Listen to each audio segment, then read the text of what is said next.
Comeback song si Queen of Bangsamoro Pop, Shaira.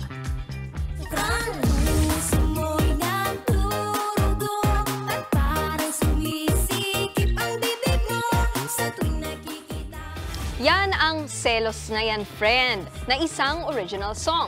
Sa kalalabas lang na official music video, stronger ang peg ni Shaira. Ipinakita pa niya ang kanyang rapping skills. Tinalakay sa lyrics ang epekto ng ugaling hilahan pababa, pati ang pagtanggap sa kritisismo. Viral noon si Shaira dahil sa issue ng copyright sa kanyang ilang hits. Nasa 80,000 na ang views sa YouTube ng bago niyang music video. Mga kapatid, Nikki de Guzman po. Iba na ang may alam at may pakialam sa panahon ngayon.